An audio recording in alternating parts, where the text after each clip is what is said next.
On behalf of Mohanji Foundation USA, a warm welcome to all. Special welcome to the Unitarian Universalist Church community.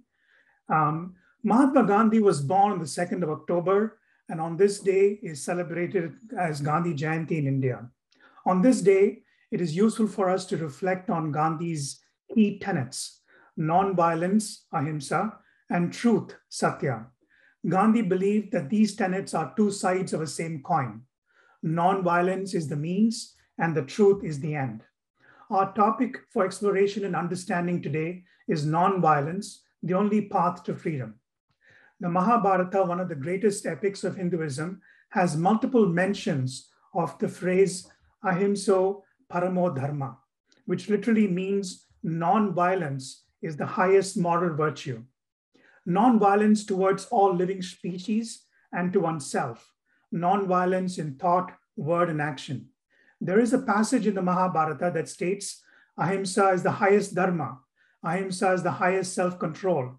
Ahimsa is the greatest gift. Ahimsa is the best practice. Ahimsa is the highest sacrifice. Ahimsa is the finest strength. Ahimsa is the greatest friend. Ahimsa is the greatest happiness. Ahimsa is the highest truth. Ahimsa is the greatest teaching. The scriptures also mention that one who practices ahimsa will be truly liberated. If ahimsa is such an important virtue, it should be a core value in all our lives, right? We have many questions and need for clarity. How do we practice ahimsa in our daily lives? Does ahimsa mean passivity? Is ahimsa unconditional love? How do we respond to situations when others are violent and spew hatred? How do societies, communities, and countries imbibe this principle in their approach to public policy and international relations? To help us with the answers to these questions, and more importantly, we have two great leaders who will, through their conversation, enlighten us: Mohanji and Reverend 𝗖𝙗𝙝𝗖𝙣𝗓𝗡𝗗𝗗𝗖𝗍. Welcome to both of you. Mohanji is a world-renowned philanthropist and humanitarian and the founder of Mohanji Foundation, a platform that provides practices that help people live joyful, productive, and purposeful lives. Having dedicated his life to serving the world, Mohanji has also established several other platforms: Act Foundation for charitable activities, Act for Hunger program that feeds thousands of people and other species, birds, animals, etc. throughout the world, Early Birds Club, Himalayan School of Traditional Yoga, Dance, Language, and Martial Arts, and a corporate program called Invest in Awareness. He walks the path of nonviolence and is driven by the conviction that we should all leave the earth a better place. Reverend 𝗖𝙗𝙝𝗖𝙣𝗓𝗡𝗗𝗗𝗖𝗍 is a senior minister at the Cedar Lane Unitarian Universalist Church, Bethesda, Maryland.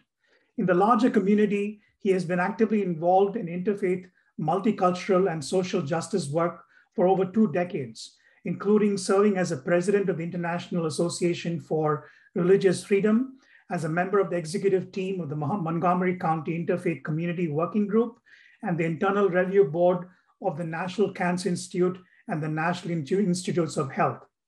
Reverend 𝗖𝙗𝙝𝗖𝙣𝗓𝗡𝗗𝗗𝗖𝗍 selfless commitment to diversity and pluralism helps him serve and build his community through respect, acceptance, and understanding. It is pertinent to mention that Mohanji has spoken on several occasions at the Unitarian Church. A quick note on the upcoming program: Cedar Lane Unitarian Universalist Church, in association with Mohanji Foundation USA, will offer a 21-day online program called Living Ahimsa.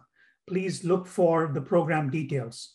At the conclusion of this conversation, Mohanji will lead us through a short meditation. Over to you, Reverend. Thank you. Thank you.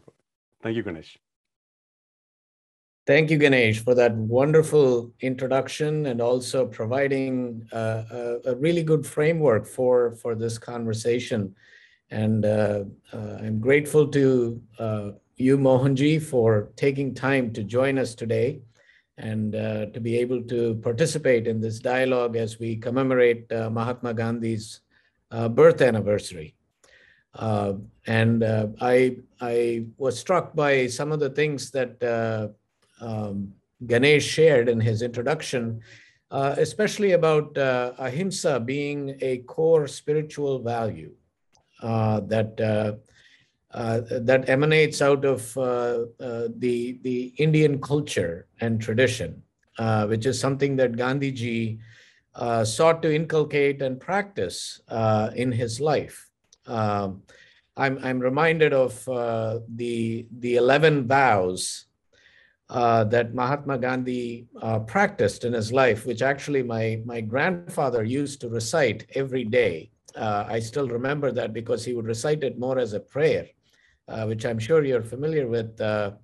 Ahimsa, Satya, Asteya, Asangraha, Sharirasya, Aswada, Vinamre, Vratanishchaye. I'm now blanking out on the other 11 vows. Let me say this again. Ahimsa, Satya, Asteya, Brahmacharya, Asangraha, Sharirasrama, Aswada, Sarvatra Bhayavarjana, Sarvadharma Samanatve, Swadeshi, Sparsha Bhavana. Those are the the 11 vows that he sought to practice in his life.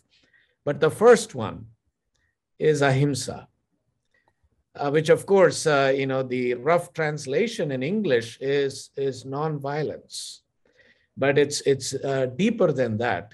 And I was wondering if you might be able to address what the deeper meaning of ahimsa is and why it is a foundational practice for life.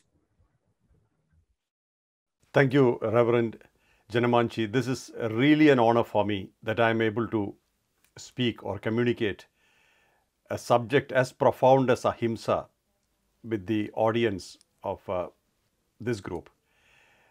Ahimsa for me is human refinement. It's a sign of human refinement. When I say ahimsa, it's not just a theory. It's about expressing our highest possible refinement. Like the Patanjali Yoga Sutra, Ashtanga Yoga, the Yama, Niyama, first aspect is ahimsa. Because see, when you have to, or when you really need to experience the highest potential of human birth, which is complete liberation, we can call it nirvana, mukti, or we can call it enlightenment, whatever we call it, doesn't matter. But the thing is that you are completely liberated. To experience that, the fundamental foundation is ahimsa. Ahimsa is easily translated as non-violence, but it's more of an expression that our highest potential gets to expressed, or that's the way our highest potential expresses itself. No violence in thoughts, no violence in actions, no violence in expressions. In three levels, where three levels of creation, one is thought, second is expression or words, and third is action. In these three levels, when we practice zero violence, we start evolving. That becomes our foundation. Then comes truth and other things, the 11 pillars which you had spoken about just now. Truth, fearlessness, all those things comes next. Because if the foundation has even an element of violence in it, even if we violate in thought level itself, imbalance starts inside us.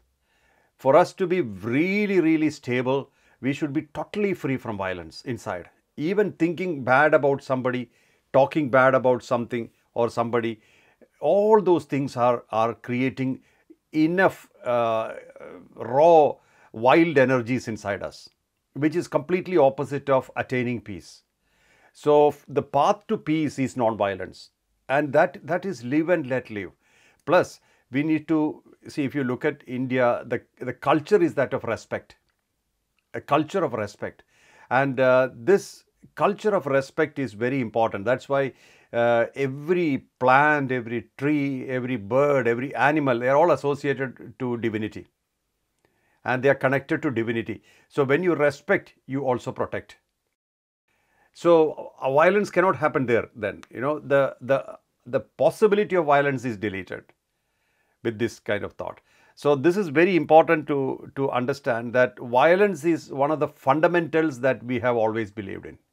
And why it is, because our aim in every life or each life is to attain the highest possibility while living. Otherwise, eating, drinking, sleeping, usual chasing something outside and then happy or disappointed, that mode will never end because it's like a vicious cycle. So from there, to get back to ourselves, fundamentally, we need to be non-violent. So ahimsa is paramo dharma, is one of the supreme most dharma, righteousness, in the path of righteousness.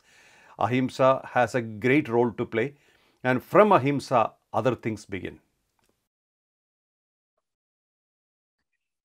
Thank you, Mohanji. That was a beautiful explanation of ahimsa, and one of the things that you lifted up is the ahimsa being the essence of human refinement, and the implication from what you were sharing is that when we work toward freeing our heart from all forms of violence, from violent thoughts, violent actions, violent words, violent deeds, what is the state that remains? And in order to feel that sense of deeper peace, which in turn we are then able to radiate it out into the world, I'm just wondering, what is it that remains when we free ourselves completely all of these? I'm thinking of the two foundational principles that you convey in your work and in your message, which is purity and faith. And I'm wondering about what connects purity and faith in the practice of ahimsa, and what is that state of being that we are left with? Thank you. It's contentment. When we do not have any conflicts, what remains is contentment, peace inside. We are peaceful. All the birds, animals, all the beings in the world requires only peace. They only need peace, peaceful life, peaceful existence. That does not mean procrastination, but an existence where you are not in conflict with anything. So when you are non-violent in thoughts, expressions, action, you are not in conflict with anything outside. You may have your opinions, but then that's natural, because we may like some things, we may not like some things. We have our orientations, we have our disposition, we have our own nature, we have our character. This is all accepted. This is exactly how it should be. That's the variety in unity, or unity in variety. So we are unique, and we should be unique, and we are universal beings. So, but as human beings, since we are not just bound by instinct, while all the other beings are bound by instinct, their main interest is having food and survive. So for human beings, there are much more variety of pleasures they chase. So sometimes even if you do not have food, if you have internet connection, some people are happy. So our range is different. So in this context, the purity aspect, which I always propagate, has a lot to do with ahimsa. That's why I said my path is that of ahimsa. My religion is humanity. For human beings, the right religion is humanity, just being human, completely, without violence, without expectation, without comparison, without competition. If you live a life of perfect humanness or humanity, being a human, then ahimsa is a very, very, very important thing in there. And faith, fundamentally, the two pillars which we spoke about, purity and faith, the faith fundamentally is faith in oneself. If we don't have belief in ourselves, we cannot have belief in anything. So even if we have belief in anything external, until they become your reality, our reality, it is of no value. So our belief and faith is in ourselves. The whole universe we are trying to understand, to recognize, to experience is within us. So if we have any conflict with us, if we have ahimsa towards us, it won't work. So ahimsa has to be practiced within. We have to ask, are we judging ourselves a lot? Are we competing with people, or are we dissatisfied with the life or with anything around? Are we discontented? Or do we have conflicts in every step? All these are questions which will tell how deeply are we connected to ourselves. Our main purpose is to connect with ourselves. And once we connect with ourselves deeply, then we start connecting with the whole world unconditionally. The whole unconditionality happens only when we connect deeply with ourselves or in deep acceptance of ourselves. Three things I can talk about in that connection. One is acceptance, self-acceptance, self-respect, self-love. These three things are vital for anybody, any seeker to become the sought. So the movement is from the mind to consciousness. That is the movement of spirituality. A spiritual well-being is from the mind-oriented life to that of consciousness. In this journey, the beginning is always non-violence, ahimsa, towards us and towards the world outside or any beings. So I do not really agree with any of the violence which the society does towards public properties and those kind of things. See, they are all signs that we have not agreed with ourselves. So fundamentally, on a unit level, every individual should accept themselves, what they have, and then work towards improving within, not outside, not in competition with somebody, not in comparison with somebody, because all people are perfect as they are. They are born perfect. So with that acceptance, with that understanding, the moment you take a step, then you start evolving. And that's why I said, from mind which discriminates or try to compare and compete, to the level of consciousness where you only see unity of consciousness. So that level we can grow. And purity and faith are two pillars which are essential for stability. Faith in oneself and faith in life, faith in existence. We can follow any religion we like, whether it is, the religious caps have no value here. It's about us. It's about us being a true seeker looking for the sought within. A true seeker looking for the sought within, not outside. Words are the most weakest of communications. Feelings are much better. Experience is even more better. So body talks to you as feelings, through feelings. Like hunger is a feeling. Thirst is a feeling. All desires are feelings. They come in through the body, or body asks for. Soul also communicates to us through feelings. So for listening to the soul, we must have quietness inside. We must be quiet inside, because soul's language is expressed through the medium of silence. It's feeling, and again it's feeling, just like the body, because it's truthful. Body is always truthful. Soul is also truthful. Mind is polluted, like water gets polluted with the surrounding. Mind gets polluted with the surrounding. So soul is always pure and truthful. Body is also truthful, but sometimes not so pure, because what we consume contaminates it. But still, its communication is feeling. So for receiving these two, we have to have a kind of skill to listen more, accept more, appreciate more.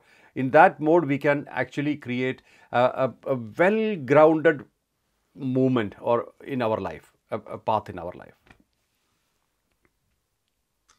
That is just so beautiful. Thank you. So here's the challenge, Mohanji, that I find myself struggling with. And you referenced it earlier. You know, when you talked about how we as a species mostly are not peaceful inside, even though we are deeply craving for peace, you know, inner peace and world peace and communal peace, we carry around this deep inner restlessness, even a toxic anxiety at times, which seems to be born out of our fears, our frustrations, our helplessness, and our attachments. Attachments to temporal realities and And sometimes that takes over our ability to connect with that deep sense of wholeness, that perfection you spoke about, and have more faith in that, in ourselves, and faith in the larger creation. I also notice within myself that some of my own inner turmoil is the result of my constant yearning for peace. I want inner peace, but I'm sometimes unable to find it. And the anxiety that my yearning sometimes creates makes me more restless than even what I'm trying to achieve. So all of this to seek your insight in how do we go about finding a way to balance our mind, body, and soul, to be connected to the principle of ahimsa. How do we do that? Yes, I think as you rightly said, the anxieties and the usual fears of life are fundamentally, I think we have learned to live with it, or we have acquired it. I think this is our pattern. Most of these fears are pattern, because society has created a kind of system. A child is born, it goes through school, learns, gets a job, get married, have a house, have children, and then retire from job, look after children's children or their children's education. That pattern is creating the one part of that pattern is this anxiety or fear. But truth is not that. It's grossly ignorance that creates fear. Fear about future. See, one of the major fear is fear of death, but it's an inevitability. If we have two boundaries, one is birth, one is death, unchangeable. They are boundaries, they are walls, and our journey is from these 2 points, between these 2 points. So we don't have much say in these within these boundaries. We are flowing through life. We are born in some place, we reach some place, we do certain things, we have certain experiences. All these things are happening, not we are creating. Even though we have the wrong feeling or illusion that we are creating it, but absolutely not. It's just happening. While it's happening, we are engaging in it, and then we take the ownership. So second point is ownership. Ownership causes sorrows. But actually speaking, we can own nothing on earth, even this body. This body is also temporary. We have taken a vehicle from birth till death. The body is just like a rent-a-car, which we are taking from birth till death. You can't extend it. You can't take it anymore. By the time it's death, it's done. Then you leave it back. And body is a delicate assembly of elements like earth, water, space, air, all those put together. We have this body. So the fundamental understanding is that, or the light in darkness is that this awareness that this is a temporary body, and what we are here is to experience multiple things. Right from birth till death, we are experiencing multiple things, and each time it changes. The flavor changes, likes changes, dislikes changes, everything changes. So while we are going through these changes, we are experiencing. So what is our savings then? If experiences are the cause of birth, then what is the saving? Memories. Only memories. We save nothing here. We cannot save anything at all from our life. All the relations, all the possessions, all the positions are temporary. There is no continuity. Or even if there is continuity, that itself is fragmented continuity. Means we are not really holding on to anything. It keeps changing. So even our body has changed from childhood till now. If you take, it's changed. So if you just allow this flow to continue, means without mind getting involved, if we reduce the ownership, if we reduce the expectations from life, instead increase acceptance of things as it comes, and try to do your best in that situation every point in time. Each point in time, we try to make things better. Like if we have loved 2 people today, make it 4 people tomorrow.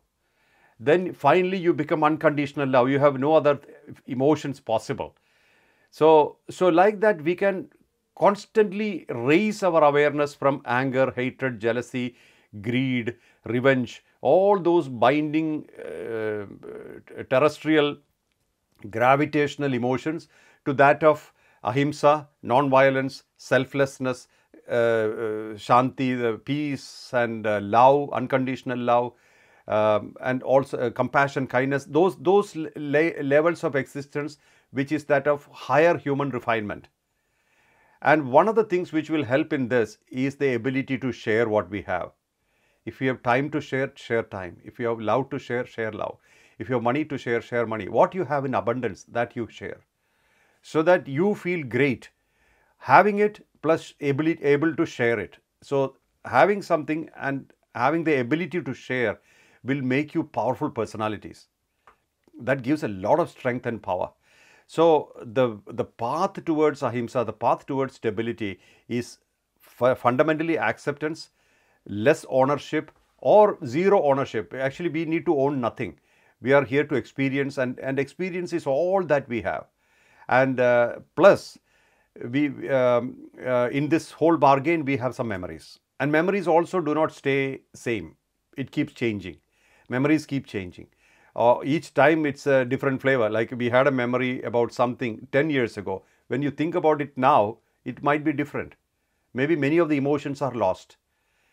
Sometimes a pain can become a purpose. You know, a deep pain which shattered you at some point in time becomes a purpose and raises you up at another point in time. So everything has its transformative possibility, a possibility of transformation. So this transformation is our bonus of life. While memories are our savings, transformation is the bonus. So in the transformation, highest human refinement we should reach. I mean, that's the highest we can climb, where we need nothing from here. That's sainthood, a state where all I have is for everybody and I don't need anything particular from here. The moment we arrive at that plane, we are at the level of the highest human potential, a saint state of a saint. Thank you. Thank you. You have spoken about the true aim of practicing ahimsa and drawing from purity and faith is liberation and freedom. And liberation from our fear, our hatred, our anger, our jealousy, all these gunas that tend to pull us down, and to experience that deeper state of freedom, both freedom within, freedom from. And I was wondering if you could expand on that, on both that state of being and also how we go about cultivating that on a daily basis, Mohanji. Because, you know, and again, I speak for myself here, is that there are times when I'm really not able to do that. There are moments when I just feel that my anger is too large, that my ability to practice and commit to ahimsa itself feels like a huge burden to me, instead of the release that actually is. And so, you know, I struggle with those things, and I was just wondering if you may have some insights about how we go about releasing that burden. Yes, as I said earlier, the basic emotions like anger, hatred, or so many things which we do not have much control on, and that's usually because we have a habit of it. We are habituated, or it's habitually happening. It's not that something which you have chosen or you have cultivated. It's not even a cultivation. It's habitual. Like we have picked it up and it's happening through us. Especially Anger, for example, that's mostly because we have an expectation. Expectation is not met. The reflection is anger. So there is the source is usually expectation, or in a way expectation, disappointment, anger. So this is the usual flow. So that is then, and liberation is a state that you arrive. Liberation is simply that you are not bound by anything. There are three possibilities. One is position, another is possessions, third are relations. These are the three usual factors which bind us, bind everybody, bind every human being. And the moment we are not bound by any of this, that's when liberation happens. And liberation is a state that comes to you, or that you become that state. Then expression or experience of that state is freedom. Freedom means whether a thing is there or not, whether a situation is there or not, whether a relation is there or not, you are fine. You are totally unbound. And that's a very powerful state where you can't be defeated then. Life can't defeat you. Life can't pull you down because you are unbound. And that unbinding is so fiercely expressed by the experience of freedom. I mean, many people, I think, they do not know freedom. They think that freedom to do what they like to do is freedom. That's not true. That's actually being a slave to senses. Freedom is freedom from senses and mind. We are not bound by any pleasures, and we are completely free from all pleasures. But at the same time, we are not running away from any pleasures. Any pleasure. We are not at all running away. We are with everything, but we are not bound by anything. If the thing is there or not, it's fine. So when you have that kind of stability, nothing can defeat you. And for that, the method, as you asked, that when anger happens, let the anger happen. Don't suppress them. Suppression is one of the main things which causes delay in transformation. Denial is same. Denial, suppression, all these things causes, like we can see in small children, you deny them something, they only want that. We are also children in that way. When we don't have something, that's the only thing we need. When we get that thing, we have no value for that. But when we lose it, then again value comes back. So while we have something, we have no value. When we lose it, we have great value. So that's exactly how our mind works. So in this context, being aware is very, very important. This is what is life. So being angry is not a problem, but don't be anger. You can express anger. Oh, I'm becoming angry, and you can see yourself becoming angry and have that experience completely. But you are not angry. You are not really anger. So where freedom is induced into every situation, you can practice that very easily. I always call it a pause method. Pause a little bit, then come back and be angry again. So that in that context, you are not angry, but for the outside world, you are angry. But inside, you are peaceful. You are actually experiencing or expressing one part of what you could be, and you are doing it with honesty. So we are liberated by birth. By birth, we are liberated. But we do not feel that liberation, usually because we are bound by position, possession, relation. We do not see beyond, or we are afraid to leave those boundaries. That's why we do not feel freedom, but we are free by nature. And please remember, 8 billion people of the world, all beings have the same things. We are not exceptional. All people are angry. All people have jealousy. All people have weaknesses. All people have strengths. So we should not think of ourselves, or in other words, we should not compare ourselves as somebody better or somebody worse. We should not do that, because that's a waste of time. We all have our strengths and weaknesses. I always believe that I have the most number of weaknesses. So I don't really have to compare, and I don't have to really feel great I don't have some. So that you can ignore so many things and focus on what is necessary. So that the only way to tackle most of the things which the mind dishes out is to ignore it. Just allow it to happen and ignore it. Don't resist it. But the moment you resist anger, it becomes more angry. More anger will come. The moment you resist jealousy, jealousy is another word for appreciation.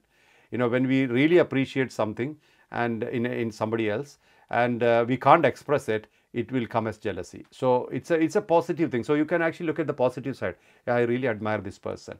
And what we could possibly do is that you can tell that person, I really admire what you do, your style of work or the dress you wear, or so that the jealousy aspect can be completely nullified. So in every situation, we have a potential or possibility for changing that into something positive, for sure. And anger, for example, a mother expressing anger to the child, the mother is not angry. It's positive. Because where is the anger coming from? If it is coming from hatred, etc., then it's poisonous, because then your inside is contaminated. But if it is coming out of love, it's deep love, and then you're out of love and concern, you are angry, it's positive. Be angry, because that's your good, truthful expression. But if it is out of selfishness, if it is out of greed, if it is out of possessiveness, then it's not a positive. So there you have to address it, or tell it, or through awareness, burn it. Awareness can burn everything. So when we become aware that this is happening, diagnosis is more important than cure. When you are aware of it, don't try to control it. Just allow it to happen and then flow with it, so that it will go away. More we resist, the more it persists. That's what happens with life. But we must understand that we have the greatest potential in all the creations of earth, that we can experience God. We can experience God. That's not possible in many other bodies, through many other bodies. So our this fundamental strength, it's remarkable. So if you look at our highest potential and keep an eye on that all the time, you will realize that other things are not important. A bit of anger, bit of jealousy, bit of greed, they are not important. Our potential is so huge that we can experience God. And we are a community in India especially, that we hardly asked God things. We asked God to be with us, or we asked God to show Himself or experience God. Our path has been always to experience God, or to be God. Means, I'm not saying being God means like a person sitting high above and blessing or cursing. It's not like that. Being God means experience of infinity, experiencing infinity. Our the huge universe is consisting of one God, and He has multiple dimensions, and each dimension has form, structure, character, energy, vibration, frequency, and we respect all that. So this is a culture of respect. That's why we were talking about ahimsa. Ahimsa is a fundamental culture of respect, and so is Annadan. Annadan is the serving food. Serving food is Mahadan. Mahadan is the greatest of servings, or greatest service is serving food, because when you serve food, then that enhances you, that makes you richer inside. When you share what you have, it makes you richer. So food is something which can satisfy people. Belly full, I'm happy, satisfied. So ahimsa is paramo dharma. The height of righteousness is ahimsa, and annadan, serving of food, is the greatest of dans, of services. So these are things which purify you. You gain purity through these things, and when purification is enhanced, then our stability is increased.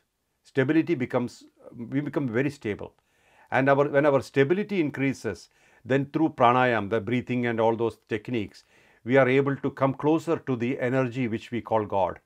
And then through detachment from senses are always roaming around on sensory objects. So detachment of senses, we bring the mind which is going out with senses within, and become one unit where mind, body, intellect and ego and spirit are together. Then we connect to source, the soul. So that's enlightenment. That's the time when the whole being is connecting to the principle inside, which is the energy inside, the electricity inside, the soul. And once that connection happens, we become a complete unit.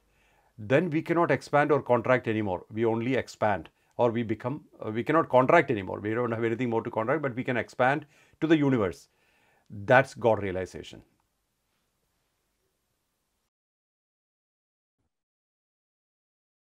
Thank you. Thank you. That's a wonderful encapsulation of how we seek to embody ahimsa in so many different ways, integrating our mind, body, and spirit, and using unconditional love as the basis. You've shared before that love is God. Not that God is love, but that love, the expression of love, is God.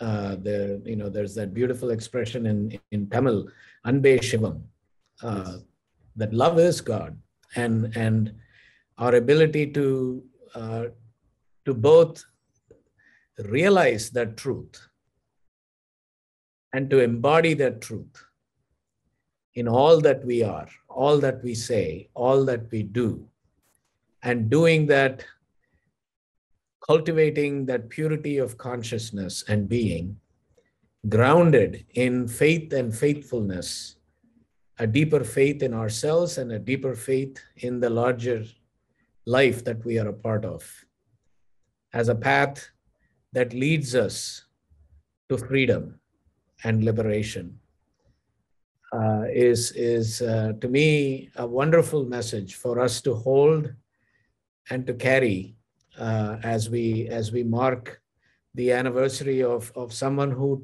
sought to embody that in his own life and in his message and his work. So I'm just deeply grateful, Mohanji, for your sharing this insight and inviting us into this. And I would be grateful if you're able to guide us in meditation, in seeking to connect with this larger principle for some time, so we can all be together in this space and in this way of being. Thank you very much, Reverend. It's been really a pleasure for me to be with you and convey this message on Mahatma Gandhi's birthday. And one of the things I would like to tell you, that even though ahimsa has always been a great path which which guided many religions or many paths to perfection, but Mahatma Gandhi personally, with his life, he brought it back to the world, because it's a much larger world, and people believe in what you live, not what you say. So Mahatma Gandhi lived ahimsa, and that became a kind of a possibility, or real living possibility, to the world outside. So that way, Mahatma Gandhi has to be considered as a Jagat Guru, as a guru of the world. So it's a living world, and the world keeps changing its stances. And today, when we see that we are looking at possibilities of lockdowns, and I mean we have gone through it now, lockdowns and restricted atmosphere, etc. It's important that we should not be angry, upset. It's important because it's easy now to be angry, upset, hating things, because we are restricted. In restrictive atmosphere, our worst comes out. So this is the time when this particular topic is very, very, very important to be conveyed, especially because if we choose to experience, or if we really put attention and experience non-violence inside now, then we are home. This is the right time to be that. So it's very, very, it's a very practical time to talk about peace. But if peace is not cultivated in the hearts of people, there can't be peace outside. This is a world which is ridden by greed these days, profits, insensitivity. We see a lot of that, and that's causing wars and causing bloodsheds, displacements, quite a lot of things. And it's time we have many more peacemakers, not even saints who are meditating in caves, but we need peacemakers who would live peace and bring peace to the world. And they have to cultivate it inside, otherwise they can't give it to the world outside. So I really appreciate and congratulate you for initiating this, and I wish this movement a great success. Thank you so much, Mohanji. Thank you, Reverend Janamanchi. Before we get into the meditation, we want to just once again announce the program dates. Living Ahimsa is an online program. It's a 21-day online program, which is in collaboration with the church.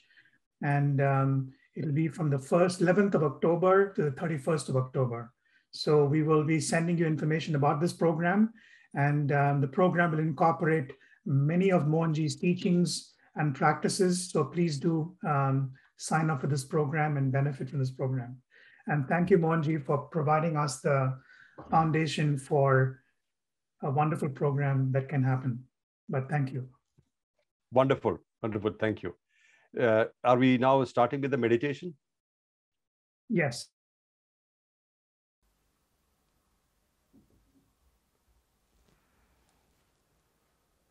Keep your eyes closed. Take a deep breath from the top of your head to the root of your spine. Exhale from root of your spine to top of your head. Keep breathing deeply. And while breathing, feel the breath from top of your head to root of your spine and back. Keep breathing.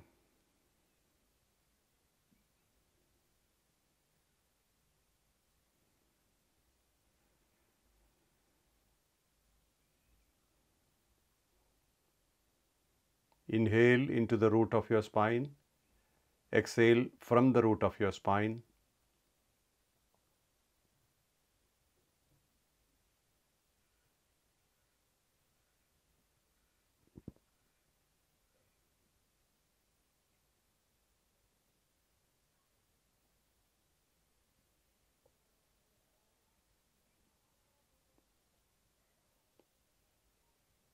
Feel the energy filling into every cell of your body while you are taking these deep breaths. Just concentrate only on the breath.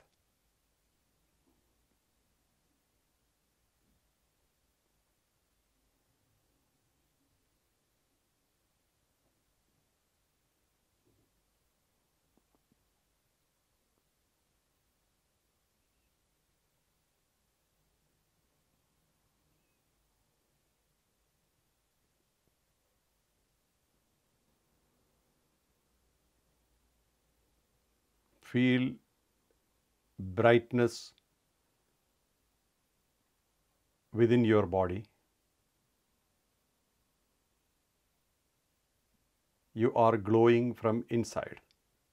You are bright inside, your entire body.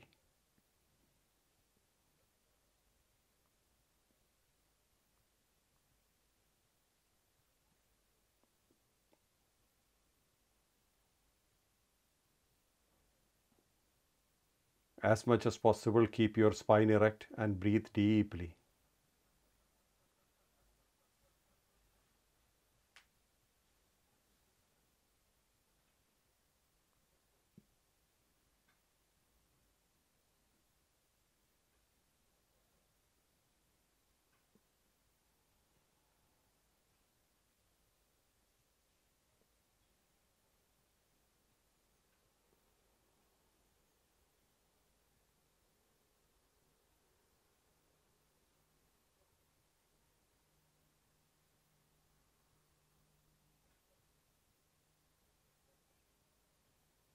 With each breath, feel the brightness increasing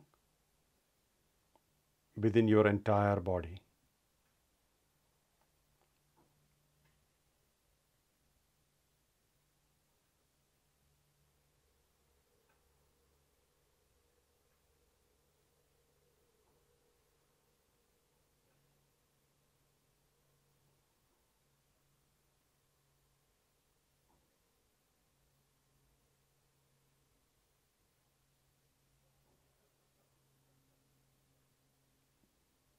Feel your heart center now, very bright.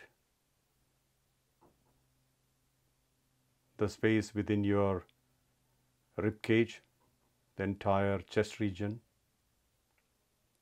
totally bright and white.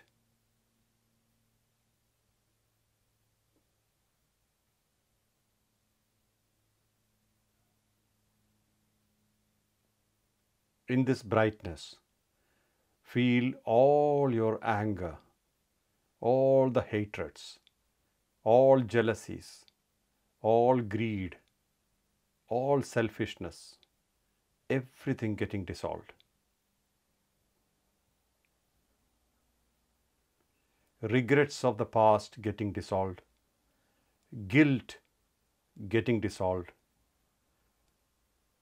In your heart center, that brightness is swallowing and dissolving every negative emotions from your past.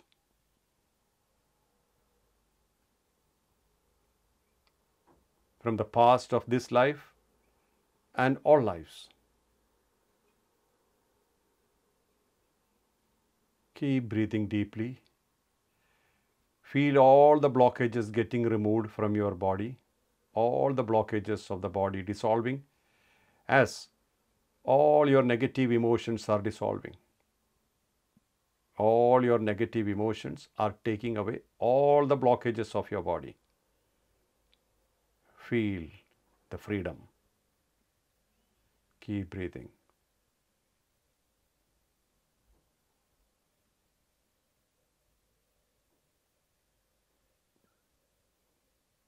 Feel your heart center like a huge vacuum cleaner, cleaning all the negativities from your past and removing all the blockages from your body, from your system.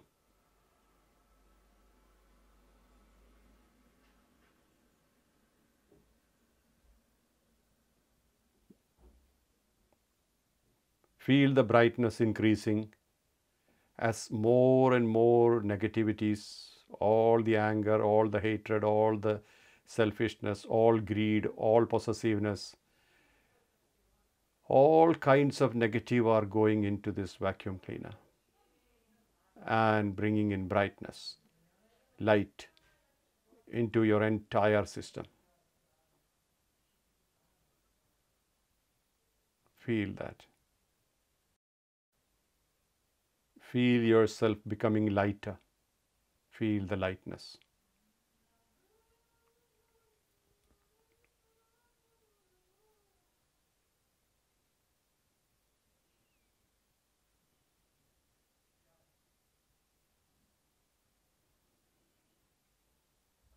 Also feel that all the empty spaces that was previously occupied by negative emotions are now getting filled with non-violence, selflessness, unconditional love, compassion, kindness, purity in thoughts, words, action, faith in yourself, selflessness, purity, ahimsa. Feel it. Every cell of your body is absorbing these higher possibilities as if it was thirsty for it. It was thirsting for it. It was really thirsting for it. Fill those spaces with those higher possibilities.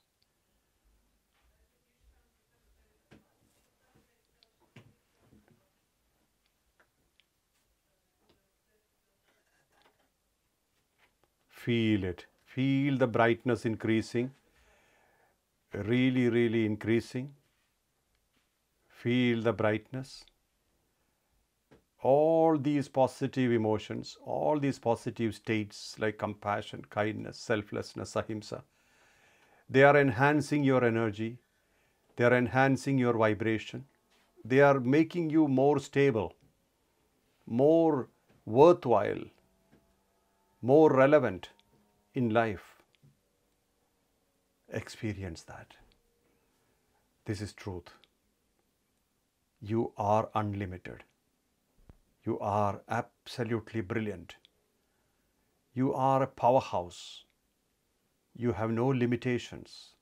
Experience that within.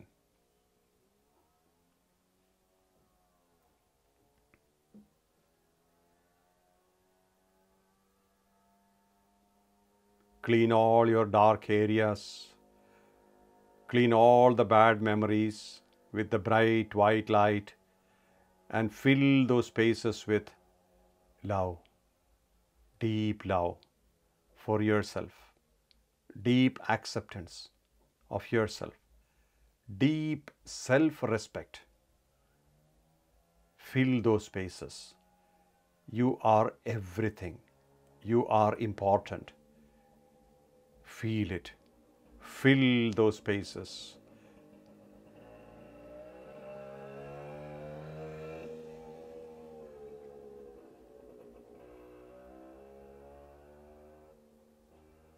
Fill those spaces that was previously occupied by negative emotions, feelings, guilt and regrets.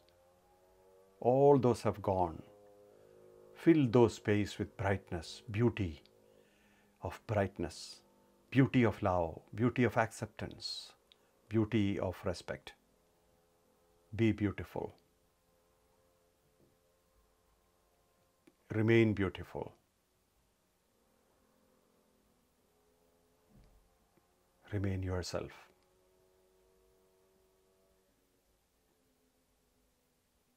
Gently rub your palm. Give the energy to your eyes, to your whole face, your whole body, 3 times. And whenever you are ready, you may open your eyes.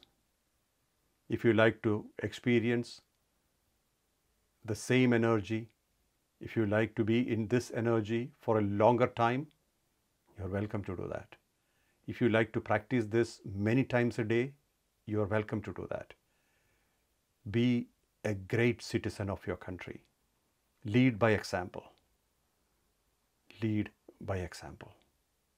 Let your life speak your truth. Lots of love. Thank you.